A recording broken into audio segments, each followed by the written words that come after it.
everybody. Thank you so much for tuning in, and welcome to either watching us live or as a recording. We will be changing up the schedule a little next week. Things are changing. We may still be broadcasting on Facebook, but that will not last forever. So in the next few days or a couple weeks, we will be moving to our own website, which is really, really cool and getting built up. So make sure you head on over to www.hackmankind.com and just submit your email, and then you will get our schedule every single morning. I think we're maybe changing it to once a week, but just look for the emails with the star. You'll see a star on your emails every single morning, Eastern time, and then you'll have the Hack Mankind schedule in the morning so you know what calls are when. And so if any changes up to the schedule will happen, we will be sending you an email. So that's the best way to find out what is going on and make sure you don't miss anything. Also get access to the recordings. So welcome, welcome. Today is Happy Saturday.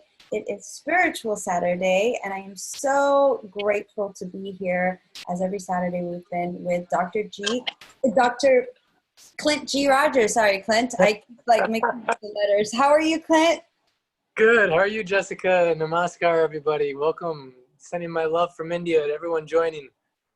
Amazing. I'm feeling grateful, excited for the days to come, and happy. Yeah. How about you? How's your week?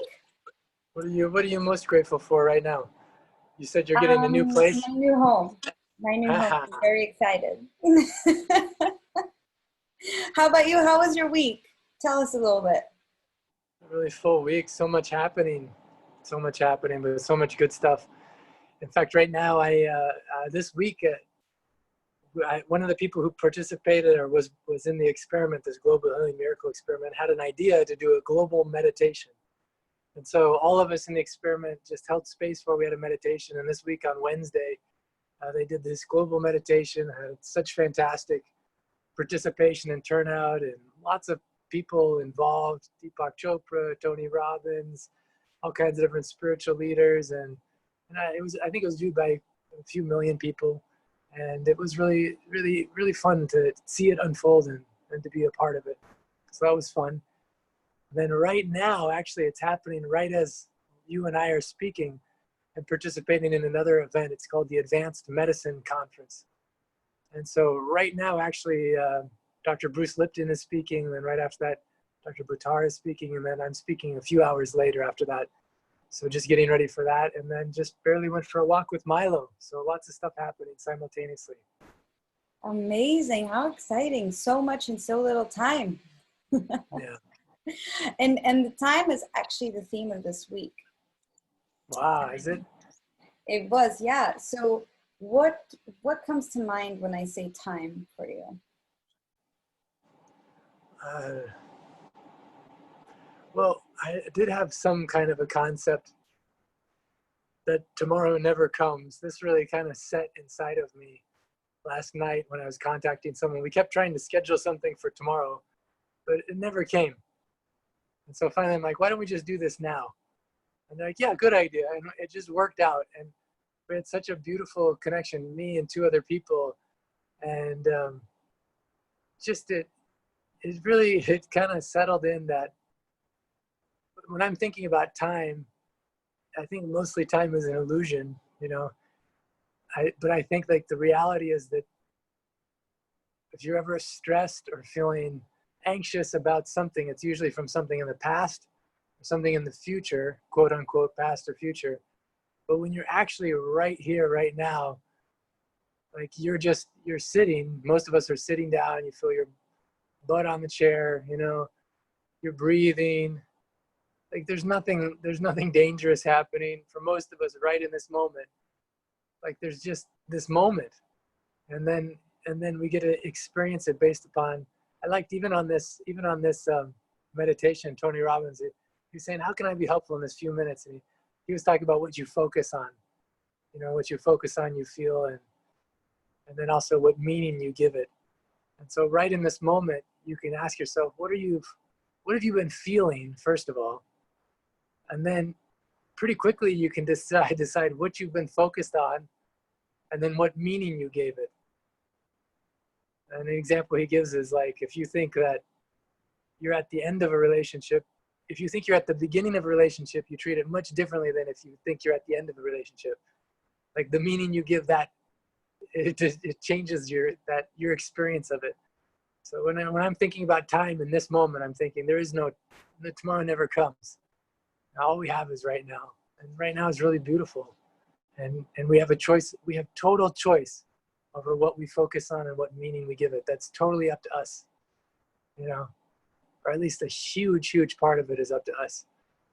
So what would you recommend when to people who have a hard time with that, like have a hard time with being present? They're always either regretful of the past or in anxiety about the future. yeah, I've had some of that even this week. That's why I was so happy to have this insight. It's just so easy to do. It's so common to do, you know. And I don't know, one simple thing that helped me this week is because this book release is coming up soon, and I was so focused on the model I knew, which is you get everything wrapped up like a well-oiled machine, and then you get set, and on that first day and first week, you sell as many copies as possible, you know?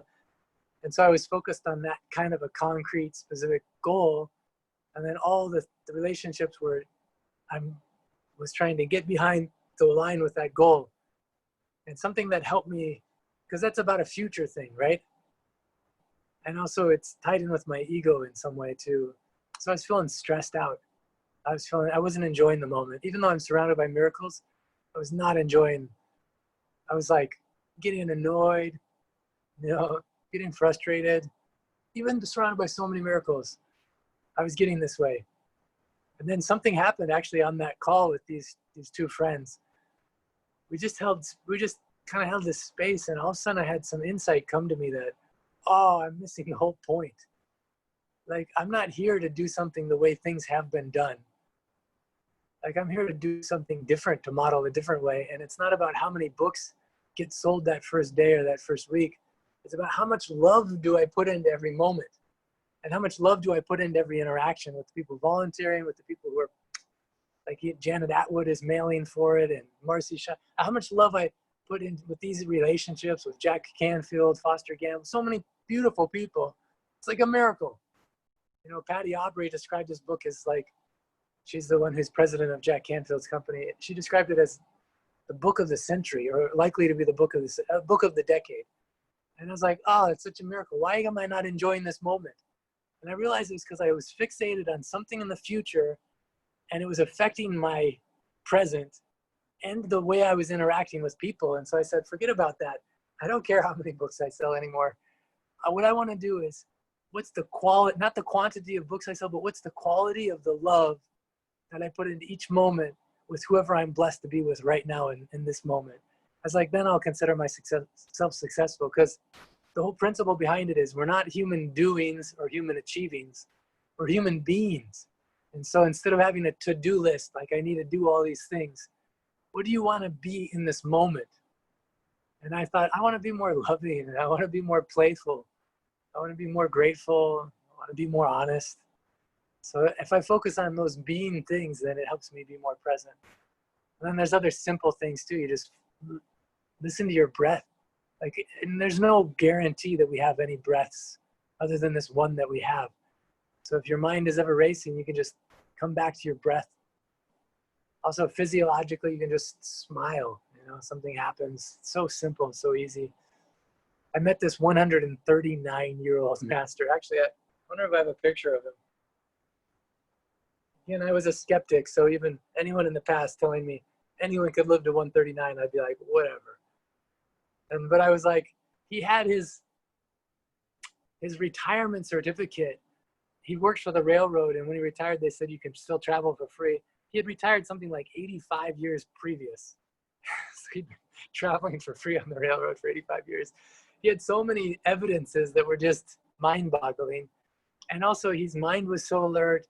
physically he was flexible, just emotionally was amazing. And I asked him, what's your secret? He shared some funny things. Actually, I should share this video sometime. But one thing he said is when you wake up in the morning, first of all, sit straight. Don't slouch. So he's like saying, sit straight. This is one of his secrets.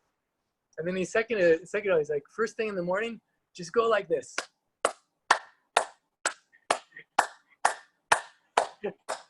He just said, just do this for 5 minutes. Just clap for 5 minutes. And the irony is he actually only had one arm, so he couldn't demonstrate that part. He fought in the kind of the freedom movement with Gandhi, and at one point he had an injury and his arm was amputated. So he would go like this with one hand. But he says, just go like this. It'll just make you so happy. Those are some things that can bring you present. How about you? What you must know some secrets. What brings you present? I love that story. I mean, I can totally imagine you as a skeptic and skeptic, not septic, skeptic. And then seeing all the evidence, and just like just had to accept that, and then all these scripts, and one of the things that you mentioned that is so true, and that has helped me not only being in the present but also to shift the way I feel is when you were saying we're not human doers, we're not human havers or whatever, we're human beings. And then it's who you want to be. And so I'm preparing this video and I talked about how positive Jessica was born, because everybody in the personal development world and stuff like that know me as Positive Jessica, and that's my website.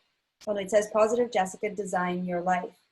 And I think that having that higher self and naming it, giving it a name, was very useful for me, where I'm like, okay. And then I actually named her Alessandra, a different one, for more personal stuff. And I was like, okay, what would Alessandra do? And it's so easy to get into it. It's so easy to model, even though it's still me, right? It's still, but like shifting that energy, I don't know, that's been a really good trick for me. Good hack. Good hack, yes. Yeah, I don't know if Good Jessica hack. Yeah, it's one of my hacks. And it's like, who am I being right now?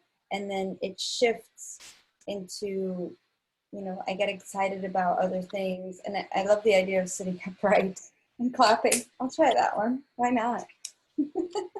And meditation. Meditation's a big one. I think meditation, I do TM, so it's helped a lot. Yeah. I see that we have a question for Clint, so thank you so much. My question to Clint is, how does one stay connected to God's love at all times? Sometimes I am able to stay connected to God's love, and other times I get into negativity. But how does one stay connected to God's love 24/7?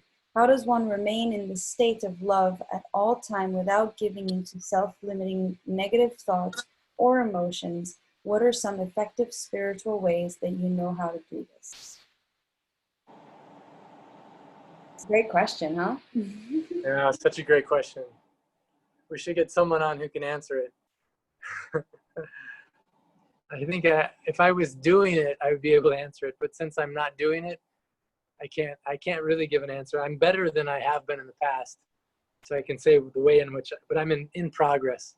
I still have my own self-limiting beliefs and doubts, and I'm not in a constant state of love and bliss. But I do think that, it's not just about forcing yourself to feel something. It's one quote I like from one of my friends. You have to forgive the swearing in it, but it adds to the impact. He says it's better to be a real human than a bullshit Buddha. He says like this. And by that, it means so many people pretend to be something, or they try and force a feeling or something like that. But it's so much better to be a real human, and sometimes you're sad, and sad's not bad. But instead of like bypassing it, just to fully experience it and go into it, sometimes maybe you feel angry, and anger is sometimes appropriate. I think that one thing that can help as I'm just like tapping into your question, your beautiful question. Thank you for asking it. Is, you know, there's internal locus of control and there's external locus of control. Have you heard about this, Jessica? Tell us more about it. It's like where your feelings and emotions, is it based on things that are outside of you or things that are inside of you? You know, like if you're basing like your self-worth, how you feel about yourself on things outside of you, then you're just, you're like a little thing floating on the ocean and getting beat every way. You know, sometimes you'll feel happy, sometimes you'll feel sad. It's so unpredictable. But internal locus of control is, at least your self-worth shouldn't be based on anything anyone else thinks of you, or even you have funny rules about what you think should mean that you feel a certain way. So a lot of it is the meaning you give it things as well. You know, actually going back to Tony Robbins, he gives such a great example. In one of his workshops, he had this man who was a household name, so rich, so famous, and the man was not happy with his life. And he's like, okay, what's your rules for what you think can make you happy? He's like, well, I have to do, it's like some crazy impossible rules. And there's another man in the same room who is just a normal guy, but so happy. And he turns to this other guy and he's like, what's your, so this rich man, he says, my rule for me happy, I have to run a marathon and under this time, I have to be making like at least, you know, I can't remember how much it was, so many millions per year. I mean, he had so many rules to be happy. Then he turns to this other guy that's just like glowing. He's like, what's your rule to be happy? He's like, my rule to be happy is I have to wake up and be above the ground. You know, he just made it so easy. Like he just had a different set of rules by which he could be happy, you know? And I think that we're so hard on ourselves. You know, we have so much judgment for ourselves. And so it's just forgiving ourselves of that. You know, I think a lot of life, the most important thing is just forgiving ourselves, forgiving others, realizing you're innocent. You're innocent. You know, you're a really beautiful, amazing being, and you have a unique purpose. And there's so much that you can focus on that's so good. And you can improve stuff too. It's not ignoring stuff, but that doesn't mean that you can't know that you're lovable. You know, you're lovable even when you work on stuff. Like, you don't have to earn love. I think that's a big thing. Just realizing you don't have to do anything to earn love. You don't have to achieve love. Like, you are lovable. And then from that space of feeling love, then you can decide what to do from there. But you're not doing stuff so that people love you. I don't know, does that help answer your question? Those are some things that have helped me. This is a trick, though. I shared this with you, Jessica. I don't think I've shared this before. And that wonderful person who asked that question, we want to be loved so bad. So that what I hear from your question is, how can I connect with God's love? And so lots of times we're connecting with other people's love. We want to be loved so much, but to be loved, oftentimes we lie. We just don't reveal ourselves completely, because there's parts of us that we don't even love about ourselves, so we think other people can't love them. And so by not being seen, we're actually not allowing people to accept us, because they don't know who we are. And then whatever love they give us, we'll never feel, because it's an artificial love. And that's where I think a lot of addictions come from. So before you're loved, you have to be seen. Before you're seen, you have to be accepted. And before you're accepted, you have to tell the truth about who you are. And when you don't tell the truth, you can't feel accepted, and you can't be seen, and you can never have real love. You just have a fake feeling of love it's an addiction you need more and more of.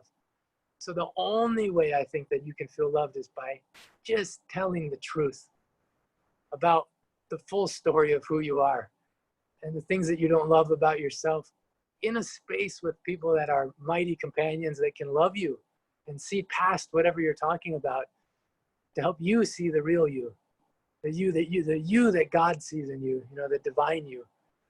And the divine you doesn't need actually acceptance from anyone, but that's a process that really, really helps. Is having at least, like, before I would lie or just present a certain version of myself, I could probably get 9 out of 10 people to like me, maybe sometimes 10 out of 10. You know, because I'm a real recovering people pleaser. I'm really good at this game. Yeah, but when I really tell the truth, not everyone likes me. But the ones who like me, I feel it. Like I know this person really loves me. Wow, this person really loves me. And then somehow it helps me love myself more too. And then I think, wow, it really is true. Like I'm lovable. I am who I am. And I'm not perfect, but I'm lovable. I'm perfectly imperfect. So find some friends that you can share like this. And you can just really reveal just a real messy, honest, dirt. You know, it's like it's not clean cut. It's messy when those things are coming out. This master healer, Dr. He would call it. He would talk about it in terms of sometimes people need to vomit. You know, so you just be there. Don't catch their vomit. Just let them vomit. It's not who they are. They're just getting this thing out of them. And when it comes out, you can decide if you want to keep it or not. If you want to keep your vomit, put it in a bag and bring it with you. But at least it's out of you and you can see it. So hopefully that helped. Great question. How Amazing. about you, Jessica? What insights do you have about? Well, one of the questions I have on top of that is that even possible to be loved 24/7? Is that really achievable?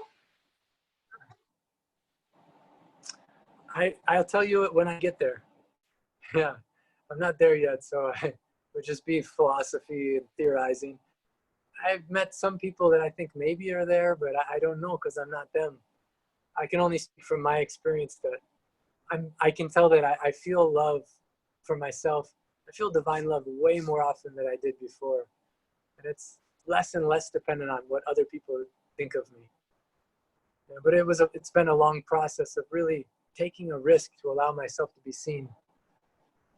Yeah, and I have stories. I have more stories along the line. But see if there's any other questions from anyone. Also, any insight you have.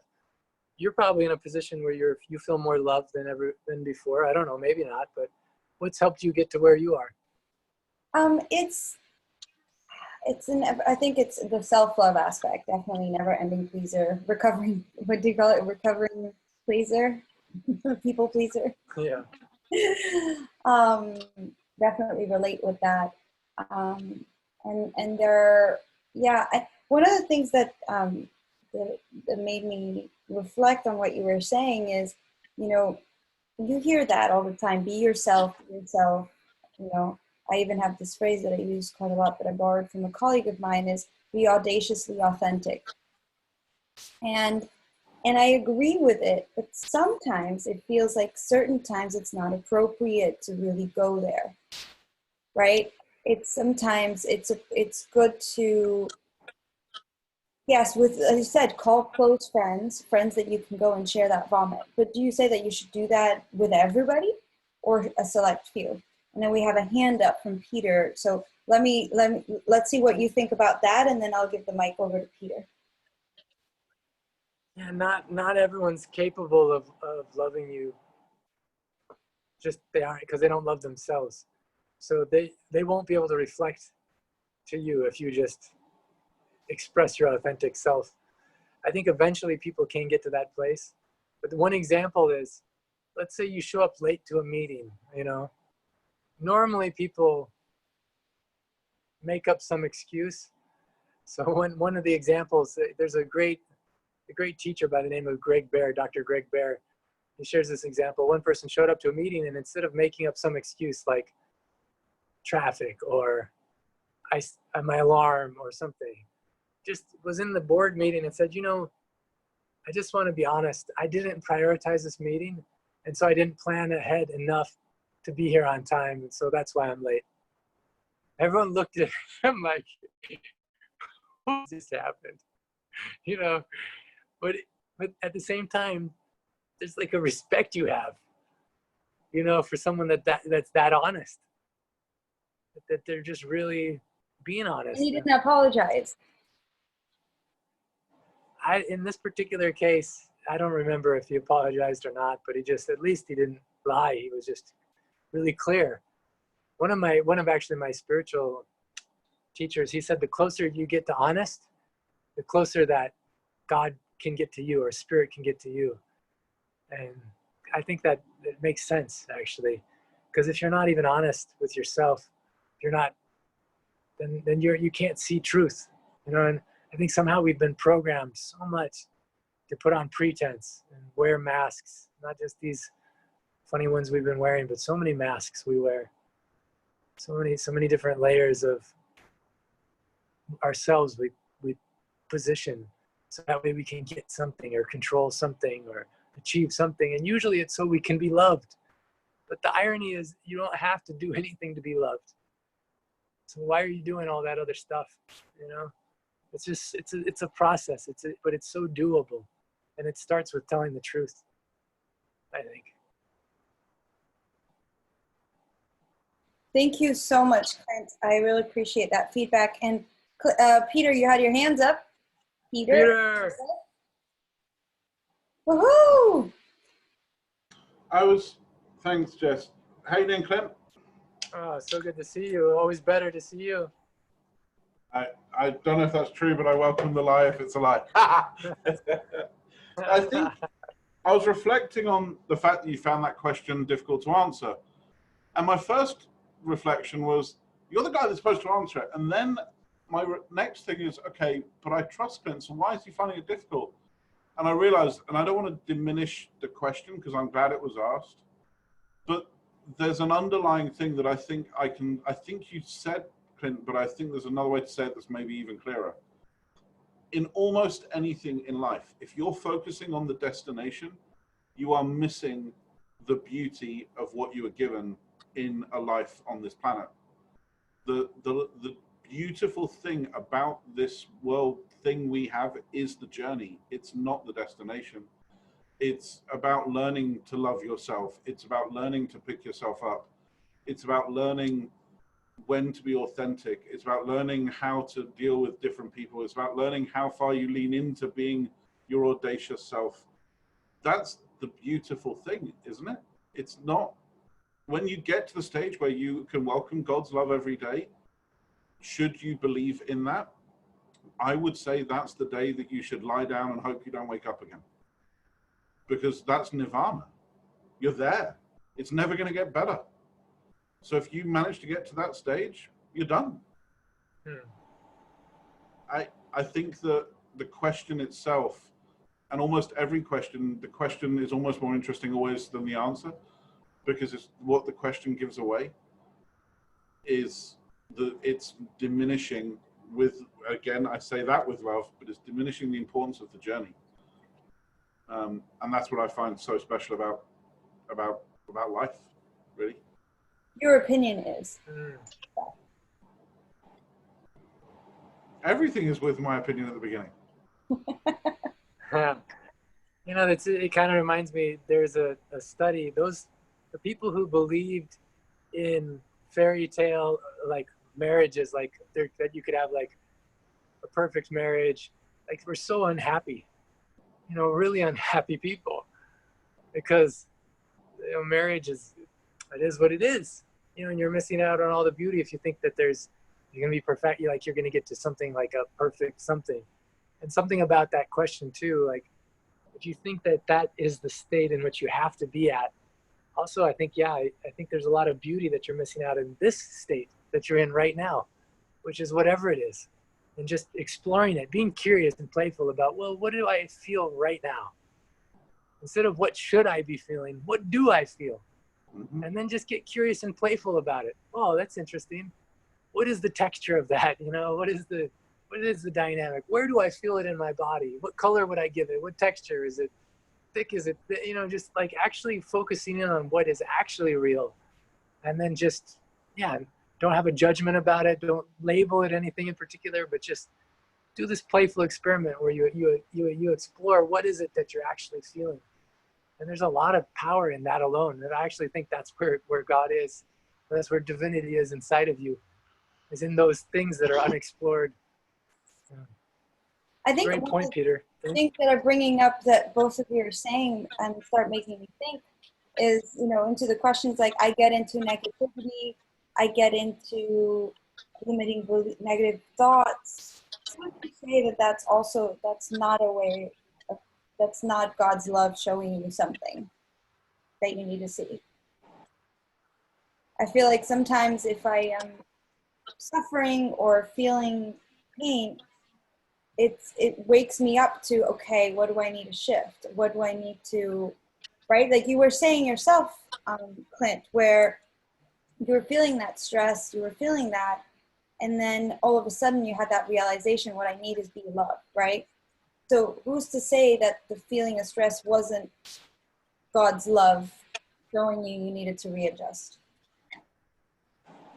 I, there's a beautiful point of interconnectivity here to one of our first conversations. Do you remember, Clint, we talked about the husband, the wife, the family, the tsunami, and me saying, how can there be an Yeah. omnipotent God?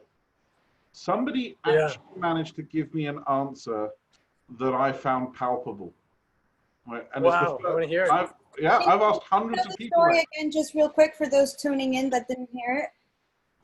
Yeah, so the good point. Thanks, Jess. So the question was that me and Clint spent some time discussing on one of our audio calls was that, and this is a true story, sadly, a husband, wife, 2 children went to Japan for their first ever international holiday. They had jet lag, so the husband took the kids down to the swimming pool and the wife stayed up in the hotel room. The first international flight, right?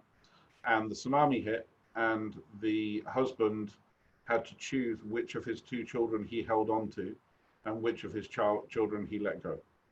Because he was able to wrap one arm around the ladder in the swimming pool, and his kids, I think they were 10 and 12, so he was literally able to wrap one arm around the other child, and he had to choose which child he let go of. And my question to Clint was, how can you stand or represent or discuss an omnipotent God if an omnipotent, all-loving God allowed that to happen? Because either God is omnipotent and can change that and can change the rules and the fabric and the game to not let that happen, but still have the impact he wants to have it happen, or he is not all good and he is omnipotent and he was happy to let it happen. Because my point is, whatever outcome you were looking to achieve could have been achieved without that. So so that's the thing. So it was just an interesting debate point, and it wasn't as combative as I just said it towards Clint. It was just an interesting thing to discuss. So this is the answer somebody gave me. They said, Pete, what if it had to be that abhorrent to get you to say it as many times as you've said it, to cause 1 million people to debate it and think about it? I'm like, what? And he's like, well, in the story you tell, you only ever refer to the impact on the husband, the remaining child, and the mother. But you're forgetting that we are all connected. And we are part of not just our spiritual self, but we are part of a spiritual self. That we are all one species, that we have, the Tower of Babylon, we all have this capability now to communicate globally and with so many people and impact so many people's lives. What if this one thing happened to cause you, Pete, as an individual, to use your stages, as in this one and many others, to tell that story? Because I tell it regularly. I tell that story regularly. Whenever I run into anybody in a spiritual, I ask that question because it plagues me so much. They said, but if 10,000, 50,000, 100,000 people hear that, you're causing a reflection in them. Now, the reason I just said that is when Clint was saying about, dial into your emotions, how they make you feel, and etc. And I totally agree with everything he said. But there's also a case to say, those times when you're negative, those times when you're sad, you're also probably learning things to help you serve other people. This goes back to the belief of, does life happen to you or for you? And that to me is a fascinating question, because those points of pain in your life, I almost guarantee, are the points that allow you to help and heal others. So I choose personally to keep the moments of negativity and pain that I've had in my past. And I'm not saying everybody would make the same choice, but I now choose, if you offer me right now the red pill, the green pill, if I could choose to remove all of the pain in my past, I would choose to keep it. And I would choose to keep it because it makes me a better friend and a better father. Hack Mankind wouldn't exist if I'd removed that pain in my past. The help that we've given other people wouldn't exist. AD couldn't have asked that question just then of you and Clint if that pain didn't exist. So then why, when I hit the next set of pain, would I then seek to remove that if the previous pain has served me so well in building a person I'm now quite proud to be? Just a different, maybe a different way of looking at it. You say, how do I experience God's love? Well, maybe God's love is that negativity. Maybe God's love is that pain, because he's helping you build a character that can help somebody else that maybe needs it more. Maybe you're strong enough to receive that negativity so you can build it into a model that can help somebody else. Wow, I just went deeper than I expected to go, sorry. Clint, what are your thoughts? So beautiful. I just want Peter to take over. So beautiful. And I saw the comment from the person, the beautiful person who asked that first question. She's like, very true, Peter. It's very fun.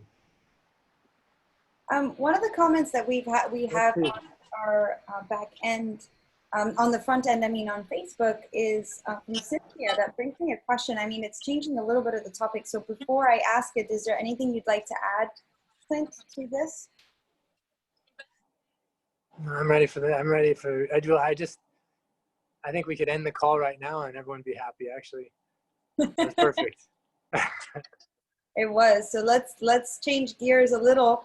And one of the things Cynthia is saying is we all pick the life experiences prior to coming into our body. So what are your beliefs around that? And what have your teachers, like what have you seen? What are your experiences? What are your thoughts on that? It's an interesting one. Yeah, it's such a good question. You know, I just like to speak from what I actually know and what I experience. And because I don't know, I just have ideas and I've heard people share stuff. Some of it kind of makes sense and then my perspective can change. So this is one of those areas where I don't feel like I would add much value, you know, in saying anything that happened before this life. I have my own concept and ideas, but I don't have an experience of it, you know, that I don't know it. So we can share that with that framework where it's like it's not your experience, but these are your thoughts, because those can be enlightening. Like those could be enriching and also open a different mindset for us watching and tuning in. So what are your thoughts? What are your ideas? Of course, with the preface of, you know, you haven't really experienced it, so they are just thoughts.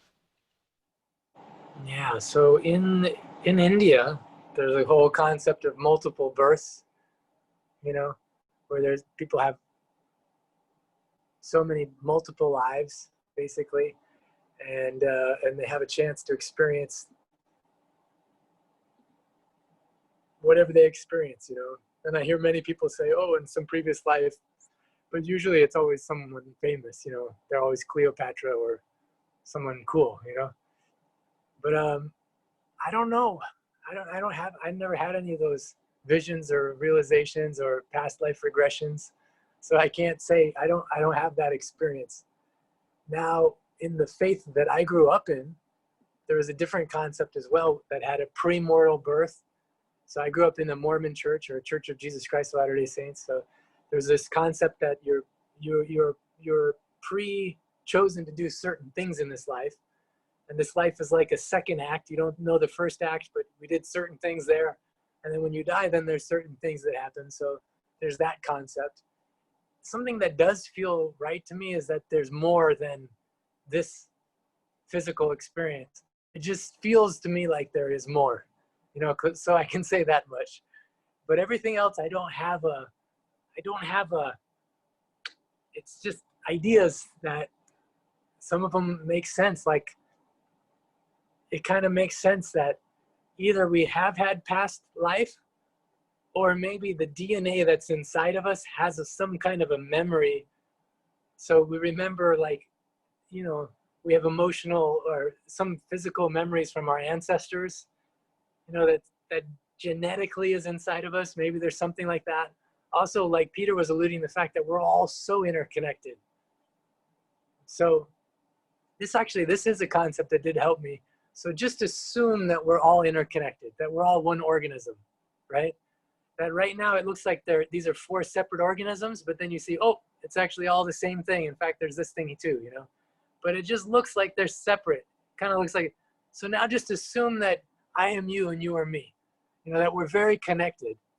Like even in many different scriptures, not just the Vedic scriptures of India, but even the Bible, you know, Jesus is saying when he has this intercessory prayer, this is in John or something like that. I can't remember the exact scripture, but he's praying to God and he's like, oh God, the same way that I'm one with you, help them be one with us, or see that they're one with us. This whole concept of, you know, being one.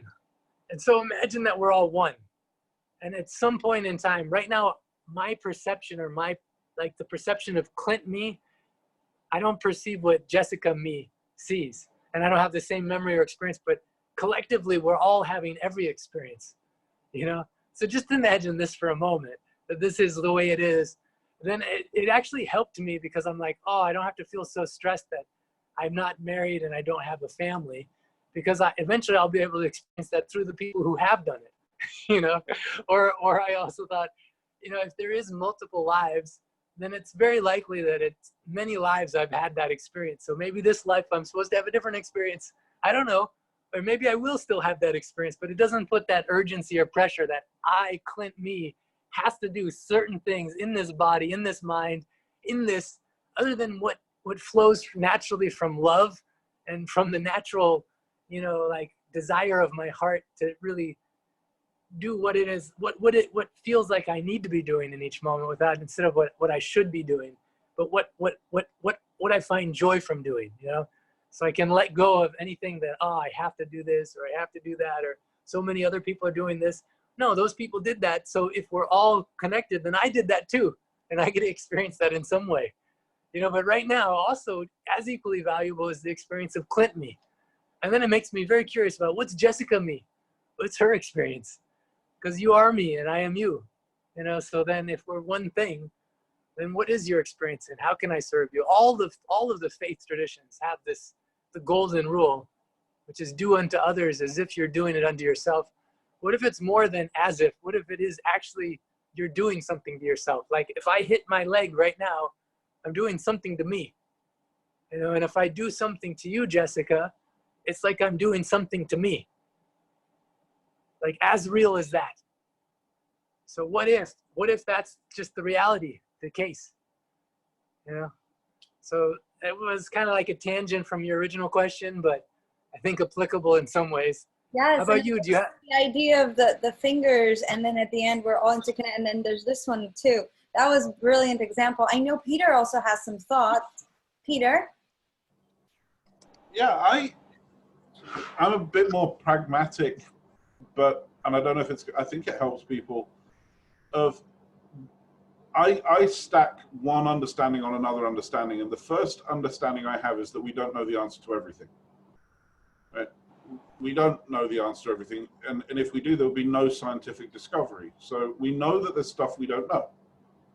Right? So you're already accepting that you know everything you don't know. So there's some things where I go, you know what? Choose the belief that serves your life. Right? And just choose. Right? If you want to choose that you believe in past lives, then, and it serves the way you want to live your life, then choose that belief, because it's a belief. So one of the things I've chosen to believe in, your question originally was kind of like free will versus determinism, and it's a classic theological, philosophical debate that has raged for thousands of years and will probably rage for thousands of more years going forward. And everything I've learned has said the answer to everything is always halfway in between both camps. Whether it's nature, nurture, pro-life, whatever it is, the true answer is always a point of compromise between two groups of people. So my free will versus determinism is, I think I have the ability to choose all the way through my life, but in a similar way to like the film The Adjustment Bureau. Some things are in advance. This is going to happen. This person is going to be part of your core of your existence. Like Jess, the spurious ways in which you and I met. I don't believe was an accident. I believe that the ability for you and I to work together and be friends was presented, and it wasn't taken up. Not in an nasty way. We both just had things going on in our life, and it was presented again, and it was presented again.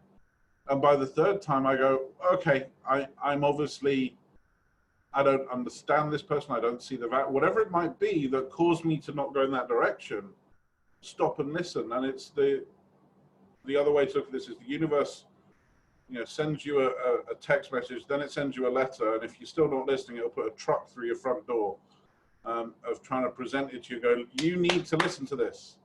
So I believe that you have free will, and you can choose: do you turn left, do you turn right, do you climb the stairs, do you do this, do you call this person or not?